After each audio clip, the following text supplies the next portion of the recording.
Do I need to get on? All right. Seconded by Sharon. Do we have any corrections? I thought, Jan, you did a wonderful job. And if somebody found an error or correction, they're better than I am. And I'm an old English teacher, so I even tried to help Jen on commas and apostrophes and things like that. But anyway, if there's no corrections, then I'm going to call for the vote on our minutes. All those in favor signify by saying aye. Aye. All those opposed? Ayes have it. Moving on to the agenda for the informational items. And the first one up here, is there anybody here from the sanitary district? Mr. Chairman, Mr. Johnson sent me a note mid-morning that said he had a conflict arise, and so he could not be here today. So there's no one from the sanitary district here today. I'll tell you what, he's been wonderful, guys, about showing up.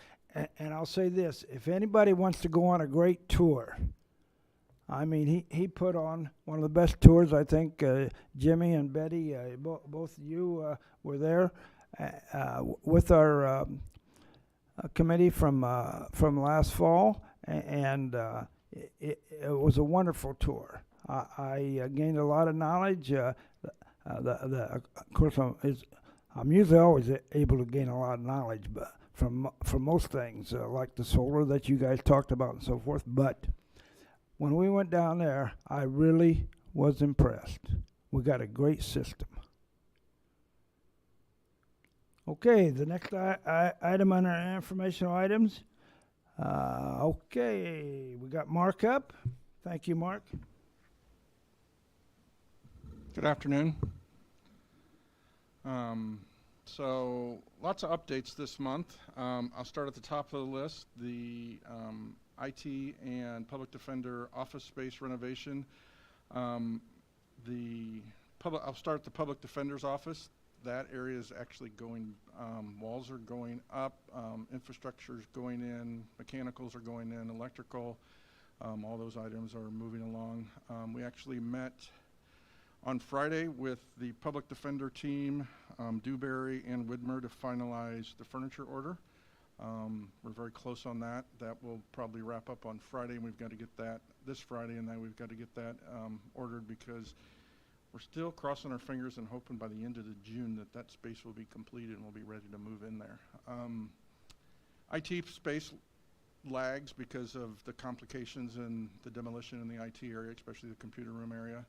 We've got the main office area all demoed, but we're still working through the computer room area. Some mechanical stuff going up and in, some HVAC stuff, but still a lot of work to do down there, so we'll keep you updated on that. Several projects at the jail on the list. The guard station split units, those have arrived. Scheduling to install those, I believe Calvin mentioned that those require a crane, so they got to schedule a crane to set those on the roof. The CUVs, or the roof mount stuff in the jail kitchen, still waiting on all the parts and everything to come in for that. The new water heater softeners we ordered for the jail. Demo was supposed to start on the old stuff today and take out all the old, so that stuff has arrived, so that'll be moving along. New boiler still on order. We ordered that back in January 26th, and there's a 16-week delivery time on that. And then there are 7 projects down through here that we're working with Midwest Engineering on that are going out for RFP, and we actually have a meeting with them on the 29th to go through all that paperwork to begin that bid process for all of that.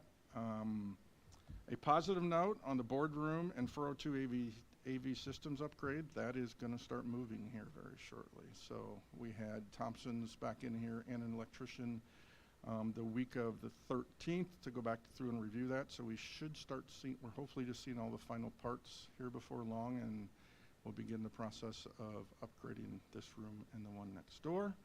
And then a new one I added, we had a request from probation floor for carpeting and paint, and so I guess they have some money in the 2023 budget, and so we're working on a phased approach for them to kind of break up that area in 3 or 4 phases, and we'll go out to bid for some paint and carpeting replacement numbers for them. So like I said, lots going on. Questions for Mark? Anyone? Sharon? When they start the work in here, is it going to be, we're going to have to move the meeting elsewhere, or what are the logistics there? We hope not, Okay. but it does tear up a lot of this room to get to a lot of this stuff. There's all new electrical that has to be ran in the horseshoe. Yeah, there's a lot of work that we'd like to get it all done in between your meetings, but we'll have to see.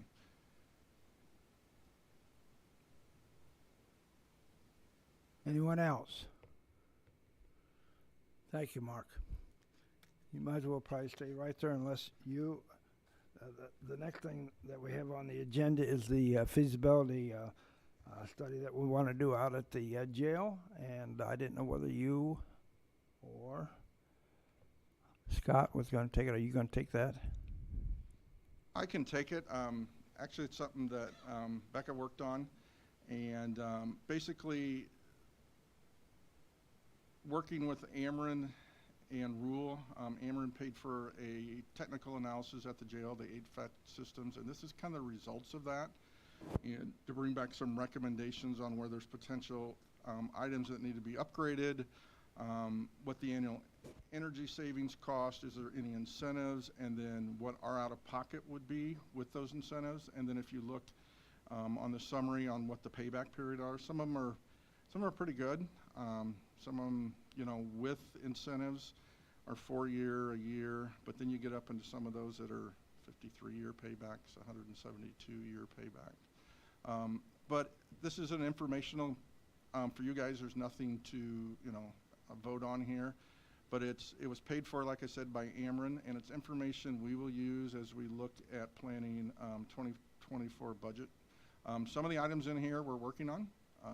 For instance, the rooftop units in the kitchen, those are being worked on. There's a couple of those we're in the process of replacing, and a couple of those we're working on upgrading. So it really kind of digs down into the weeds on a lot of the details on the HVAC systems there. If you have any specific questions, I'll pull Calvin in, since it's really his more detailed expertise from that side. But Do we have any questions?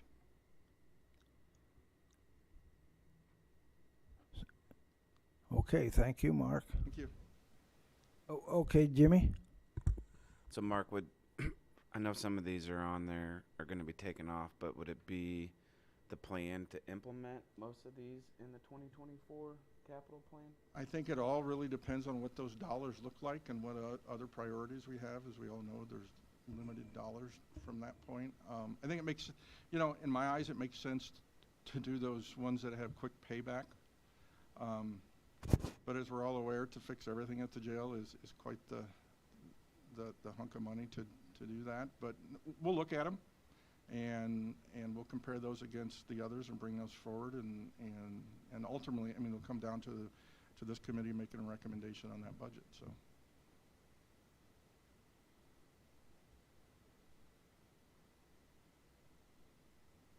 Anyone else? Okay, thank you, Mark. Thanks. Now we get into our resolutions, and you'll notice we only got 2. My gosh, that's not very many for us. But anyway, Mr. Gillis is here. But I first of all got to have a motion to put this on the floor, and it's got to do with something that all of us are happy with, and that is the Hannah City Glassford area improvement. And the motion by Danny, seconded by Terry. So late last year, we were awarded Federal Highway Safety Improvement Program funds to improve Hannah City Glassford Road from Lancaster Road to Smithville Road. We had done an analysis of off-the-road accidents, people driving off the road for whatever reason, and this was a high area with a lot of accidents. So back in January, the board had approved an agreement with Hutchison Engineering to start the engineering, which has started. We've done the surveying, and they're starting to do some preliminary engineering.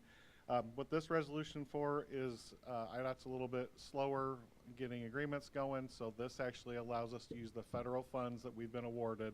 This is the actual agreement for the federal funds. So then they will reimburse us for the engineering, 90% of the cost of the engineering.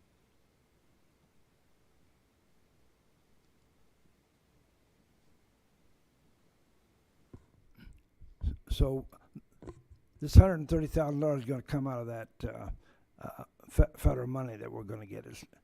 We will Ordinarily, we would have to take it out of motor fuel tax or something. It actually will come out of motor fuel tax first, and then we have to apply, or we basically send them an invoice, and they will reimburse us 90% of that. So we'll end up getting $117,000 back from the state.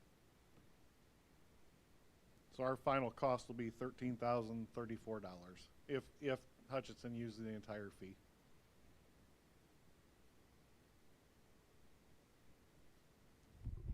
Questions by anyone? Jim? Jeff, maybe it's in there somewhere, but so federal money, was this through, and you talked about applying, was this through PUATs or did a legislator, or was this directly through the DOT? This is directly through the DOT. So it was a grant that you guys applied for directly? Yes. Okay.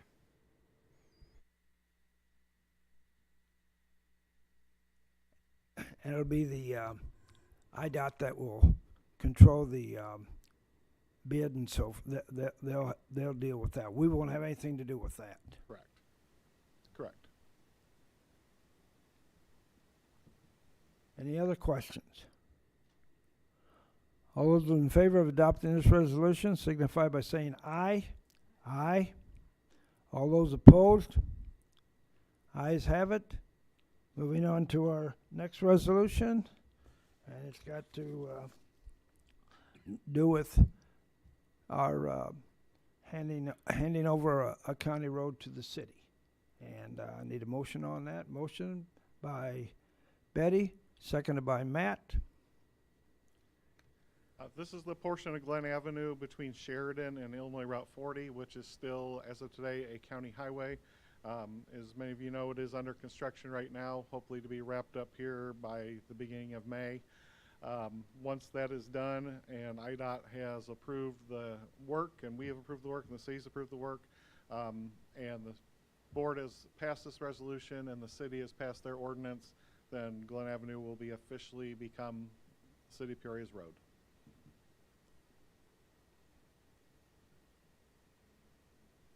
Jeff, I've forgotten, who was the contractor on that? Do you remember? Autobahn.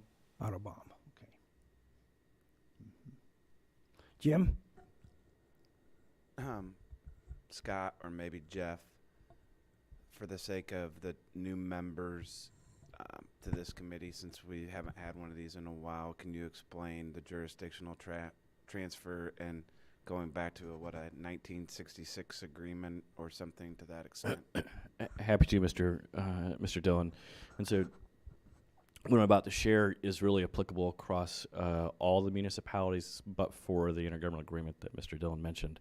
So we have roughly 26 miles of our 350-ish miles of county highway network within a municipality. We have 13 municipalities. Half of that 26 miles is inside the city of Peoria. The board has had a goal for a long time that whenever the opportunity presents itself, we try and make improvements to those 24 miles, and with the intent of doing what's called a jurisdictional transfer with the municipality, then to remove it from our road network, because if it's in a municipality, the municipality really should be ideally taking care of it. And that's a product of the fact that by state law, whenever a municipality annexes land and expands its municipal boundary, state highways remain state highways, county highways remain county highways, but township roads become municipal streets. So that's why we have county highways within municipalities. Specific to the city of Peoria, we have an intergovernmental agreement dating from the 60s that says the two governments will work together and cost share 50-50 any improvements to a county highway within the city that brings that county highway up to an urban design standard. And then when the project is complete, then we transfer the right-of-way to the city of Peoria. This is the latest example of that. We've done countless other projects throughout the course of time where that has occurred. And so what will happen, as Jeff explained, is this has to be approved by both the county board and the city council. And once that's done and the project is complete, then we will transfer the right-of-way using an IDOT process to the city of Peoria. Typically, how the project is divided is first the two governments try and seek state or federal funding to reduce the local cost. And so that comes off the top, and then the 50-50 cost share is for whatever's left over. Glen Avenue is a good example. We got federal money for that, and so that federal money goes towards construction, and then whatever's left over, we split 50-50. In this example, and in most examples, the city of Peoria handles all of the design and construction engineering costs to ensure that the road design is meeting their urban standards. And then our share goes towards the construction cost. And obviously, if to get to that 50-50 cost share, if the city needs to allocate funds towards construction as well, then they obviously do that as well. So happy to answer any questions regarding that. I'd like to make a comment. I know, first off, reading, if everybody didn't read the packet, it's very interesting to know that was at the farthest north part of Peoria at the time in the Richwoods Township. The question I have, how come it broke off at University? The city has always taken over from University to War Drive then? On Glen Avenue? Right. Jeff would probably know the history of Glen Avenue much better than I do. So I'm going to put you on the spot, Jeff. Okay. I'm going to say late 80s, Glen Avenue in front of Peoria Notre Dame was reconstructed. Those were county highways back then. So this project was actually next in line back at the time, but they had some right-of-way issues with a couple of residents, and they said, we're not going to deal with this right now, and they moved on. So, and then here we are 35 years later, and finally getting this last piece done. But Jeff, what I'm saying is from University going west on Glen Avenue, was that always in the city then? It never was a county road? I believe so. I believe so. I was just curious on that.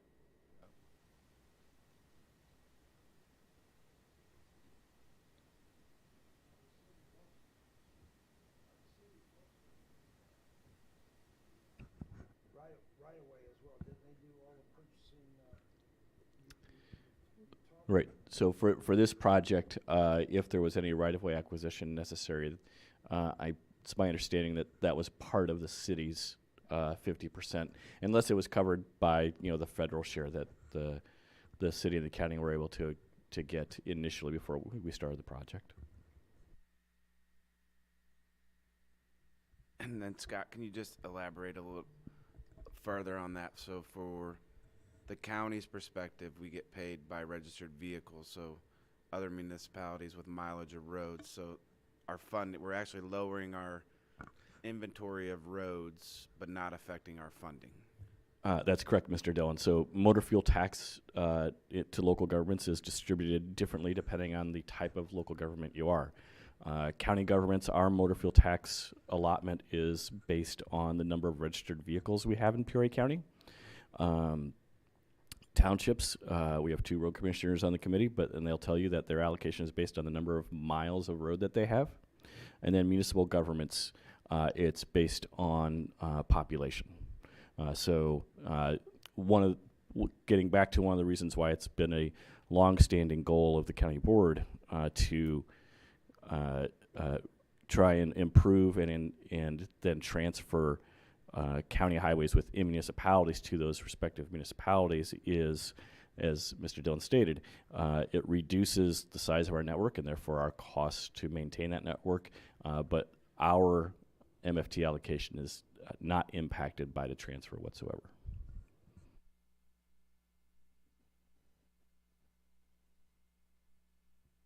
Anyone else? Okay, thank you, Jeff. Call for the vote on the resolution. All those in favor of adopting this resolution signify by saying aye. Aye. All those opposed? Ayes have it. Okay, thank you. Those are our resolutions. Moving on to our next order of business. We'll take public comment.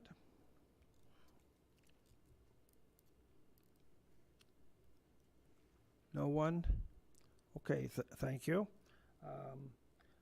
Moving on to our last item of business on our agenda today for the communication, good and welfare, miscellaneous, whatever you want to call it. They call it a lot of different things by some of the use of Robert's Rules of Order. So we're saying miscellaneous. Anybody got anything for the good and welfare of our county's infrastructure? Being no comments, I'm going to tell you one thing. The meeting is adjourned.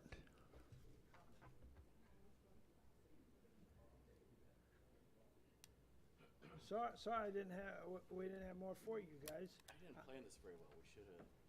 There is. We should have timed this a little bit better. Look how far these two guys had to drive.